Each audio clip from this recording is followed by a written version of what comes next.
No sul do Peru existe um vasto e árido planalto. É um lugar de desolação austera e bela.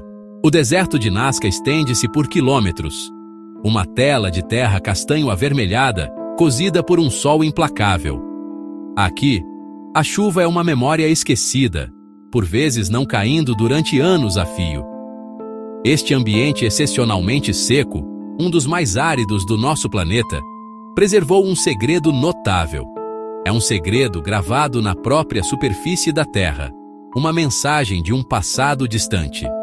São as linhas de Nazca, uma coleção de desenhos imensos que só podem ser verdadeiramente apreciados de cima.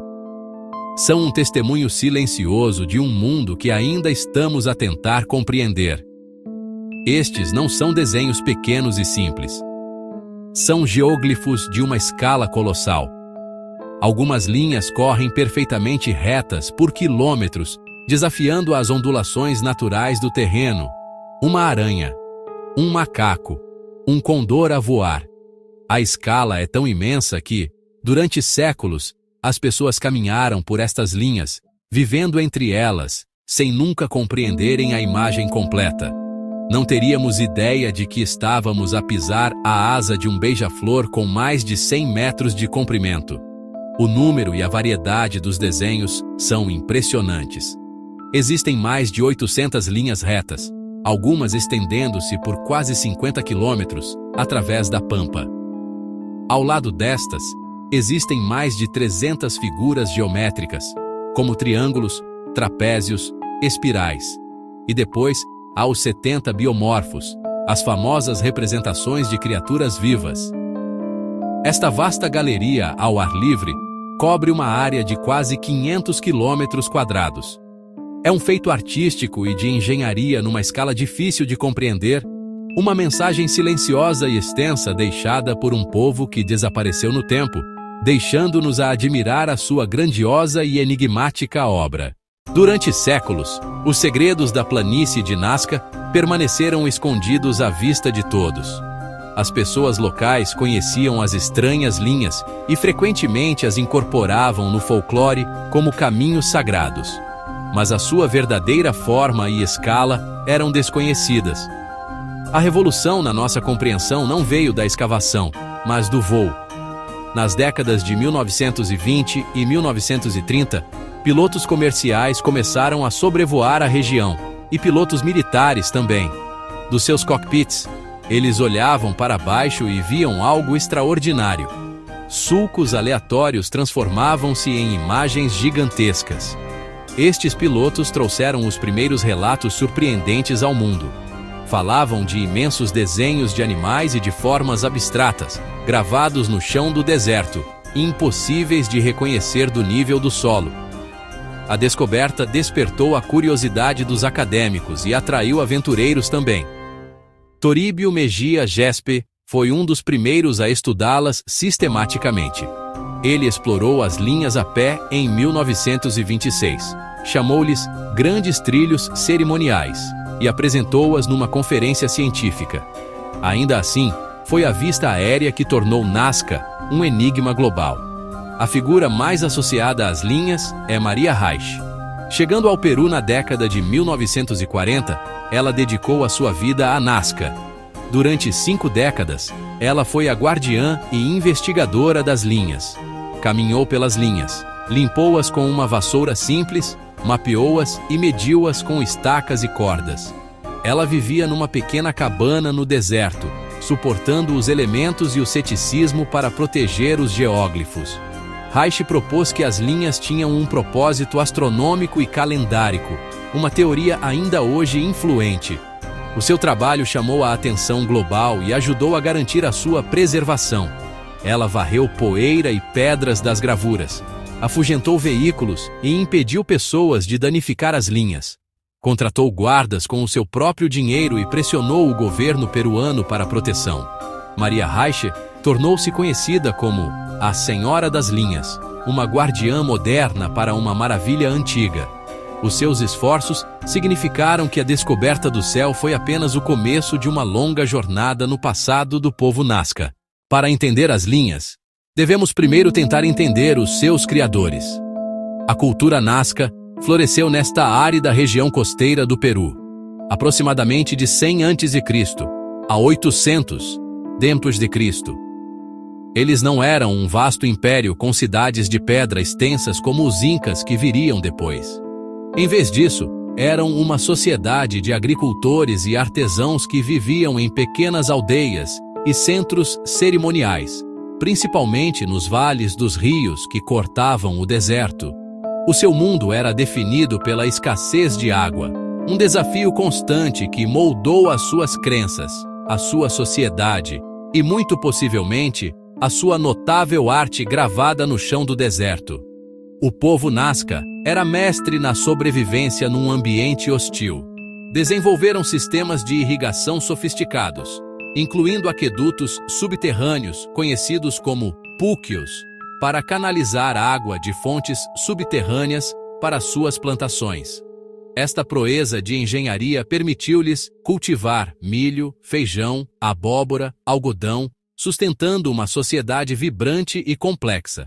Esta mesma engenhosidade e habilidade organizacional necessárias para a gestão de água em larga escala teriam sido essenciais para a criação dos enormes geóglifos. As linhas não são o trabalho de alguns indivíduos, mas um esforço coordenado de uma comunidade, impulsionado por um poderoso propósito partilhado. Para além da sua engenharia, os Nazca eram artistas excepcionalmente talentosos. Arqueólogos desenterraram cerâmicas belas e intrincadas, decoradas com representações coloridas e estilizadas de animais, plantas e seres mitológicos. Muitas das mesmas figuras que vemos no chão do deserto também são encontradas nas suas cerâmicas e têxteis: beija-flor, aranha, orca. Esta ligação é crucial.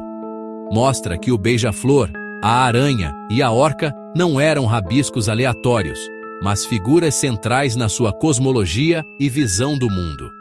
A sua arte oferece uma janela vital para suas mentes, sugerindo que os geóglifos eram uma extensão da sua vida espiritual e artística, apenas numa escala monumental.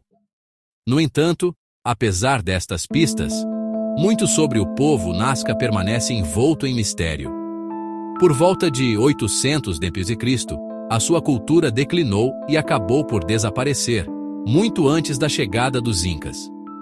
As razões ainda são debatidas pelos acadêmicos, com teorias a apontar para uma combinação de fatores, incluindo uma série de inundações catastróficas ligadas a um evento El Niño, que podem ter destruído a sua agricultura e desestabilizado a sua sociedade. Eles desapareceram, deixando para trás as suas cerâmicas, as suas tumbas e os seus desenhos gigantes e silenciosos no deserto, um legado extraordinário de um povo que dominou o seu ambiente antes de, por fim, sucumbir a ele. Uma das perguntas mais persistentes sobre as linhas de Nazca é como uma sociedade pré-industrial poderia criar figuras tão enormes e precisas sem o benefício da perspectiva aérea. A resposta, ao que parece, é notavelmente simples e engenhosa.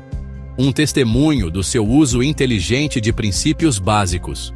A superfície do deserto de Nazca é composta por uma camada de seixos escuros, castanho-avermelhados, revestidos de óxido de ferro. Por baixo desta camada escura, encontra-se uma camada contrastante de subsolo mais claro e amarelado acinzentado. O método para criar as linhas era simplesmente remover as rochas escuras da superfície, para expor a terra mais clara por baixo. O processo teria sido trabalhoso, mas não tecnologicamente complexo. Ao remover cuidadosamente a camada de 10 a 15 centímetros de profundidade de seixos escuros ao longo de um caminho predeterminado, os artistas Nazca criaram um forte contraste de cor que é altamente visível à distância.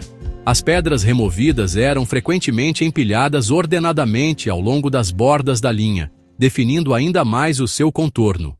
A extrema secura, a falta de chuva e o vento mínimo significavam que estas valas rasas, uma vez criadas, permaneceriam quase perfeitamente preservadas por séculos. Um feliz acidente climático que manteve o seu legado. Mas, como alcançaram tal precisão geométrica e escala? Para as linhas longas e retas, provavelmente usaram técnicas simples de topografia. Pesquisadores sugerem que eles teriam colocado 2 estacas de madeira como postes de mira e depois esticado uma longa corda entre elas para criar uma linha perfeitamente reta a seguir. Para as curvas mais complexas das figuras de animais, o processo foi provavelmente mais intrincado. Os artistas Nazca provavelmente criaram primeiro um modelo em escala menor do desenho, talvez numa grelha. Eles poderiam então usar cordas e estacas para ampliar este desenho na vasta tela do chão do deserto, usando princípios geométricos básicos para escalar as proporções com precisão. Isso demonstra que a criação das linhas não foi um evento sobrenatural, mas um triunfo do planeamento, coordenação e geometria humanos. Teria exigido uma equipe de topógrafos para traçar o desenho e uma força de trabalho maior para limpar as rochas. Todo o processo teria sido supervisionado por indivíduos com uma compreensão clara da imagem final, mesmo que não pudessem vê-la completamente do seu ponto de vista no solo. A verdadeira maravilha não está em algum segredo perdido e de alta tecnologia, mas na aplicação meticulosa e organizada de ferramentas simples para alcançar uma visão monumentalmente grandiosa. A verdadeira maravilha não está em algum segredo perdido e de alta tecnologia, mas na aplicação meticulosa e organizada de ferramentas simples para alcançar uma visão monumentalmente grandiosa. A verdadeira maravilha não está em algum segredo perdido e de alta tecnologia, mas na aplicação meticulosa e organizada de ferramentas simples para alcançar uma visão monumentalmente grandiosa. Por que é que o povo Nazca investiu tanto tempo e esforço na criação destes desenhos colossais? Esta é talvez o maior mistério de todos. Uma constelação de teorias cresceu em torno disso.